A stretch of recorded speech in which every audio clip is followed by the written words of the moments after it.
Hey everybody, Nick here with the Bridge Group. Today I've got a special video for you. Obviously, everything going on with the coronavirus is impacting our daily lives. There's a lot of fear and uncertainty about what this means for the real estate market, whether right now is a good time to be buying or selling a property. So I wanted to talk with you through what me and my team have put together, our thoughts on the matter, and also there's a lot of concern from people about whether this is going to turn into another 2008 market crash for the housing market.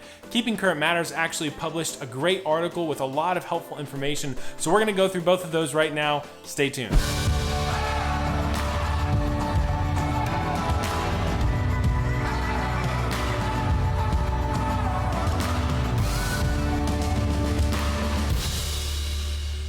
All right, so first thing I want to cover is how everything is affecting our sellers. So you'll notice obviously right now we've got the coronavirus that's in full swing. The stock market has recently taken pretty big hits, and now also oil and gas is being affected, which is pretty big for the Houston housing market because there are a lot of people who work in the oil and gas industry. What is this doing? Well, it's creating a lot of fear and panic, and right now we already had low inventory. This is only exacerbating that problem, and it's leading to what we would call a shortage of homes or low inventory. So with low inventory, this is actually a great time for sellers to get their house on the market and get it sold quickly and for top dollar. There's less competition in the market to go up against, and there's still buyers out there looking to purchase a home. And to increase the amount of buyers, we also had the Fed rate cut. Now, there was a lot of misunderstanding about what this means. When the Fed cut the rate, that did not drop mortgage interest rates to 0% like a lot of people thought. That's incorrect. The Fed can't actually control mortgage interest rates, they can only influence them. So by the Fed cutting that rate to 0, what they're hoping is that will bolster the economy. And in talking with our lender partners, we are expecting to see mortgage prices or mortgage interest rates come down here in the near future, which is great news for our buyers because they're already getting good rates. Now they're going to get even better rates. Overall, we're seeing two things: low inventory or a shortage of homes, and a surplus of buyers because of low interest rates. Anytime you see this happen in the housing market, this creates what's called a seller's market. That means there's not enough homes and too many buyers, so sellers who are putting up their home have less competition, can command higher prices, and are less willing to negotiate on repairs, negotiating on closing costs, negotiating on price, because they know there's only a few options out there and there's plenty of buyers who want their house. So this is a great time for sellers, and for buyers, our recommendation is try to move as quickly as possible. Get that pre-approval done if you've been on the fence so that you can take advantage of these low interest rates and hopefully get into the market and get a house before the demand gets too high and it creates a very strong seller's market that could make it more difficult to buy a home over the next 4 to 8 weeks as we see this play out. Now, to address the concern that this is going to create another housing market crash like we had in 2008, let's look at what Keeping Current Matters has to say about that. The first thing that they point out are mortgage standards. Back in 2008, you pretty much had to try hard not to get a mortgage. Everybody was getting approved for mortgages, even though they really shouldn't have been. Whereas right now, it's still pretty difficult to get a mortgage.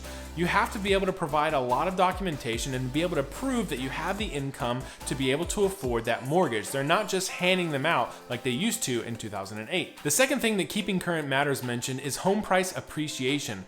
In the 6 years leading up to the 2008 market crash, home price values and appreciation were skyrocketing, sometimes 11 or 12% over a year, which is way too much.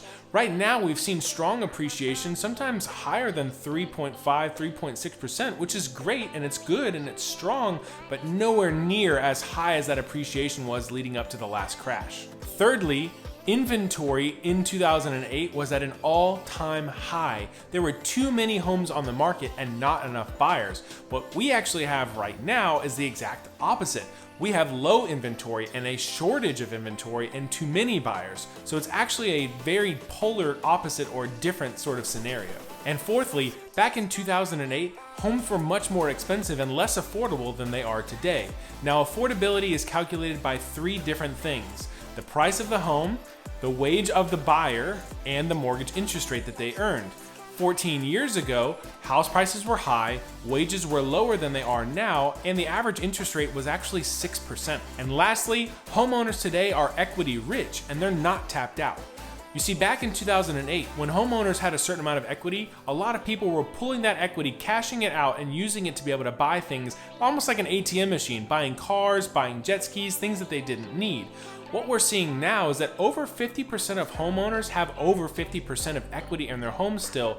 And if you look at the statistics, we've spent about $500 billion less on home equity cash outs. The reason this is important is because back in 2008, when homeowners had cashed out most of their equity and house prices began to fall, many owners found themselves in a negative equity situation, and therefore they just walked away from their homes, causing a rash of distressed properties to hit the market.